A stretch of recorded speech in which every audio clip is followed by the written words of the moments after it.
Y'all come on back into the kitchen and sit down. I decided I'd make some upside down cornbread, and it has Vidalia onions on the top when you flip it out. It's called Vidalia onion upside down cornbread. Now, anything with Vidalia onions in it's good. So I'm prepping everything together, and what you do, you melt 4 tablespoons of butter in your iron skillet in the oven, because they want that skillet to start getting hot. And then I'm going to layer my onions in it and put them back in there for about 5 minutes to cook a little bit. And then I will bring you back and tell you what is in the actual cornbread mix that we pour over the top, and let it bake for about 20 to 25 minutes. And if it's done, we'll take it out, let it cool a little bit, flip it over, and hope it flips out right. But we're going to make it. Okay, I want to show y'all. I'm just layering the onions around in this hot skillet with the butter. 2 big old Vidalia onions. And the recipe said that what you have left, you chop up to put into the actual cornbread. And I do have some that it's going to be left. Okay, I think that's it. So I'm going to put this in the oven and let it cook for about 5 minutes, and then we'll come back and make the stuff that the actual cornbread that you pour on the top and bake. Okay, I'm getting my bacon crisped up. I'm going to get it real brown and crisp and drain it really well, as the recipe calls for. I've got my frozen broccoli thawed and squeezed, and I chopped it a little bit more, 12 ounces of broccoli. And this is some extra onion that's chopped up to go into the dough or the batter that was left over from the onion rings that are cooking in the skillet in the oven right now. And then you have your cottage cheese and your eggs. And there's the dry ingredients, and I'll bring you back in just a minute when I'm mixing it all together and getting it in the oven. While my bacon is finishing browning, I'm going to give you the recipe. So get your pencil and paper, and I'm going to read the recipe off to you. Give you a jiffy to get it together.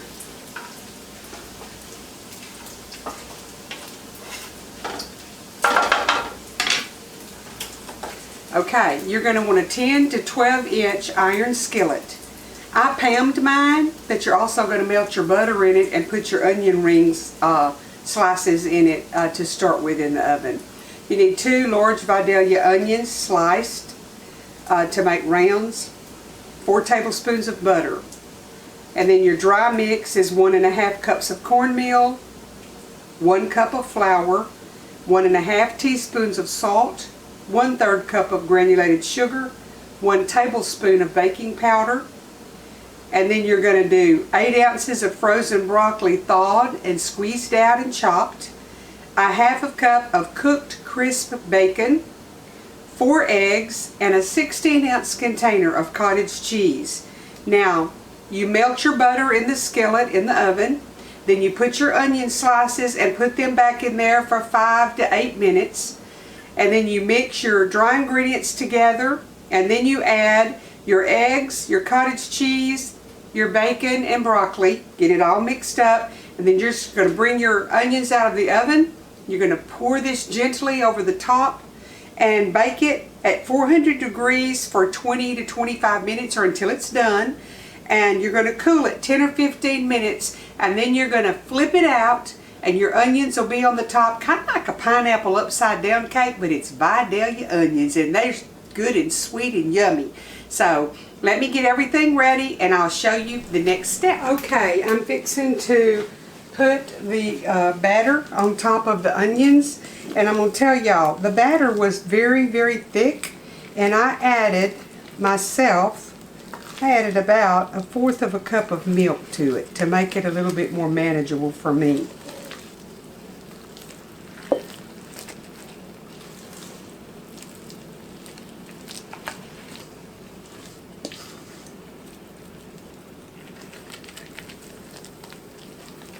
Sure is thick.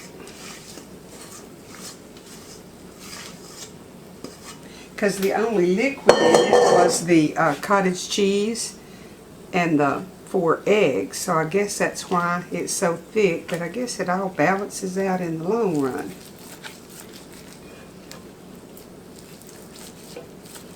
Okay, I'm going to put it into my 400-degree oven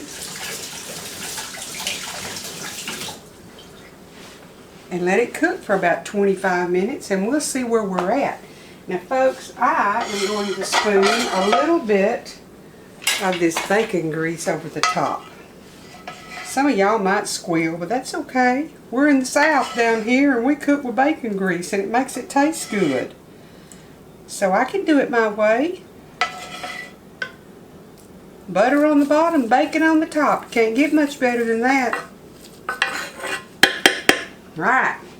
Let's see how this cooks up. This skillet is heavy.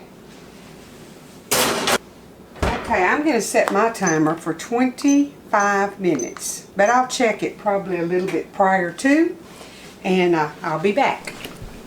Okay, I wanted to show y'all a picture of the cornbread. I've got the skillet out of the oven, and I'm going to let it cool for a few minutes, and then I'm going to dump it out onto my, actually it's a pizza peel, but I'm going to put it out on that because it's wide enough to handle. This skillet is 13 inches, so I have to have something big to put it on. So I can't wait to taste of it. So I'll be back as quick as I can and show y'all what it looks like.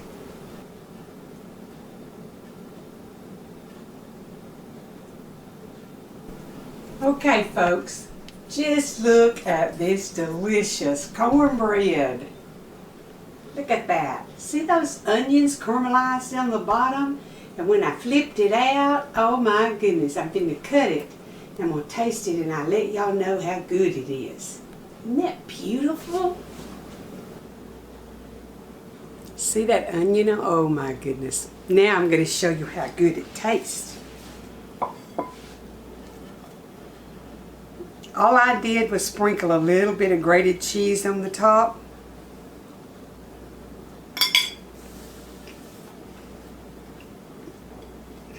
Because I'm a southern girl and I love my cornbread, I could just eat that, but that would be good with anything. Soup, chili, vegetables. This is definitely a keeper. Y'all gonna have to try it. I don't know, the cottage cheese, it's really moist, but it's still got that cornbread texture, of course. This one's a good one. Get your stuff together and make you some and head over to the table, sit down for supper, cut those phones off, visit with your family and make some memories. Some of the sweetest memories I have and the funniest things I remember hearing and us discussing was sitting around the dinner table. Because you just tend to relax and everybody wants to tell something that everybody else will enjoy hearing.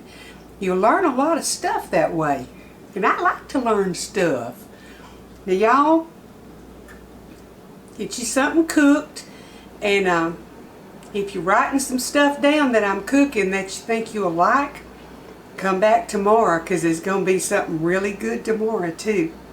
Thank y'all for watching and visiting with me in the kitchen, and thank you for your comments and that you're using the recipes, and I love the pictures I'm getting when y'all fix it, and I'm going to keep sharing some good stuff with you. Tell your friends about the channel and get them to subscribe, and y'all just keep coming back and visiting, and I'll keep making good food and sweet tea.